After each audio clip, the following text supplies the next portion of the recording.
तो जैसे कि पिछले पार्ट पर हमने देखा था कि फोर्सगोट रियल्म के गार्डियन शिहाव और डेविड के बीच के लड़ाई को रोक दिया था और वो उन दोनों से स्काईबार्ड बैटलफील्ड में लड़ने को कहा था जो 1 महीने के बाद खुलेगा, और जिसके बाद डेविड और शिहाव वापस अपने दुनिया में लौट आया था। और आप आगे तो पार्ट 2 के शुरुआत में हम शिहाव को देखते हैं जो डेविड से लड़ने के कारण काफी थक चुका था और वो ठीक से चल भी नहीं पा रहा था। और ये देखकर जिया कहती है कि फिलहाल तुम फाइट को भूलकर आराम करो, जिस पर शिहाव कहता है कि तुम नहीं समझोगे कि ये लड़ाई मेरे लिए कितना ज्यादा इम्पोर्टेंट है। और शिहाव की ये बात सुनकर जिया गुस्सा हो जाती है और कहती है कि मैं तो तुम्हारे केयर कर रही थी पर तुम तो मेरी बात सुनने को तैयार ही नहीं हो। और इतना कहकर जिया गुस्से में वहाँ से चली जाती है। और जिसके बाद शिहाव अपने ताकत बढ़ाने के लिए कल्टीवेशन करने बैठ जाता है, क्योंकि उसे अंदाजा हो गया था कि डेविड को हराने के लिए उसे बहुत सी ट्रेनिंग करना पड़ेगा। और फिर हम डेविड को देखते हैं जो जेसिका से कहता है कि तुम्हारी स्काईबार्ड रिपेयर टेक्निक काफी अच्छी है, जिस पर जेसिका कहती है कि वो हमारे बूटियन हॉल के सीक्रेट टेक्निक है जिसे तुमने बहुत कम समय में मास्टर कर लिया है।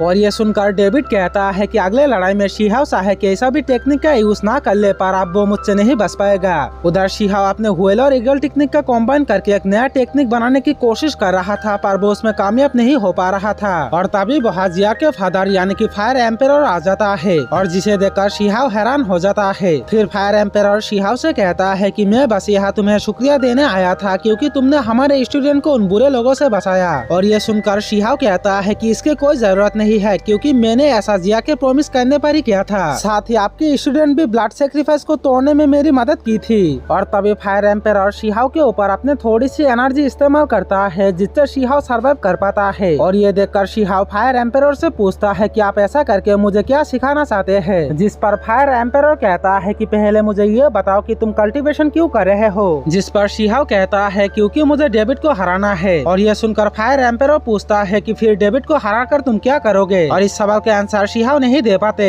और जिसे देखकर फायर एम्पेरर कहता है कि तुम भूल चुके हो कि तुम शुरुआत में कल्टीवेशन क्यों कर रहे थे, क्या कल्टीवेशन के स्टार्टिंग में तुम्हें पता था कि डेविड तुम्हारे दुश्मन है। और फायर एम्पेरर की ये बात सुनकर शिहाव सब कुछ समझ जाता है कि उसे किसी बंदे पर ध्यान ना देकर कल्टीवेशन को मन से करना चाहिए और सिर्फ डेविड को हराने के लिए नहीं बल्कि खुद को ताकतवर बनने के लिए कल्टीवेशन करना चाहिए। और तभी फायर एम्पेरर कहता है कि तुम्हें किसी और से नहीं बल्कि खुद से जीतना है। और ये कहकर वो शिहाव के सर पर एक निशान बना देता है और उसे दिखाता है कि उसके माइंड में बहुत कुछ चल रहा है जिसे उसे निकलना होगा ताकि वो ये सब निकल कर मन प्राण से अपने कल्टीवेशन पर ध्यान दे सके। फिर इसके बाद शिहाव ऐसा ही करता है जहाँ वो अपने मन प्राण से कल्टीवेट करके व्हेल टेक्निक और ईगल टेक्निक को कॉम्बाइन करके एक नया टेक्निक बनाने में कामयाब हो जाता है। और फिर फायर एम्पेरर शिहाव को ताकतवर बनने के लिए उसे एक रेसिपी देता है और जिसे देखकर शिहाव फायर एम्पेरर से पूछता है कि आप मेरी इतनी मदद क्यों कर रहे हैं, जिस पर फायर एम्पेरर कहता है कि मुझे पता है कि तुम मेरे बेटे के एक अच्छे दोस्त हो, इसलिए मैं चाहता हूँ कि आने वाले समय पर तुम उसके प्रोटेक्ट करो।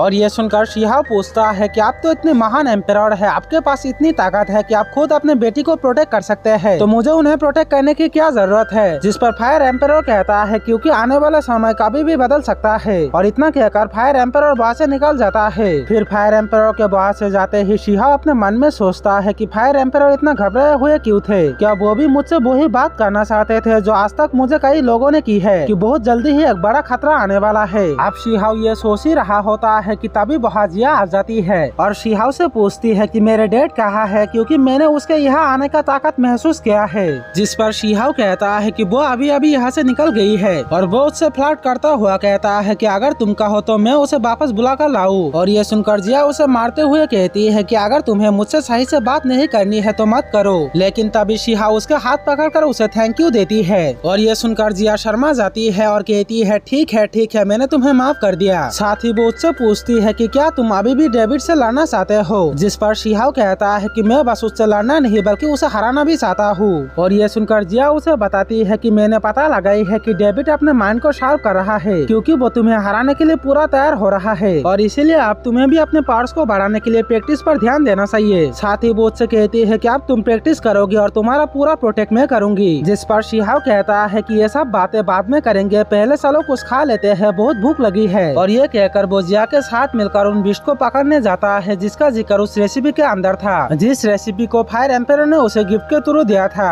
और फिर शिहाव उन बिस्ट को पकड़कर रेसिपी के अकॉर्डिंग उन्हें पकाने लगता है और जिया से कहता है कि ये मेरा नया रेसिपी है, इसके बाद हम फिर से सनफिश को पकड़ेंगे। और इसी के साथ ये एपिसोड भी यहीं पर खत्म हो जाता है।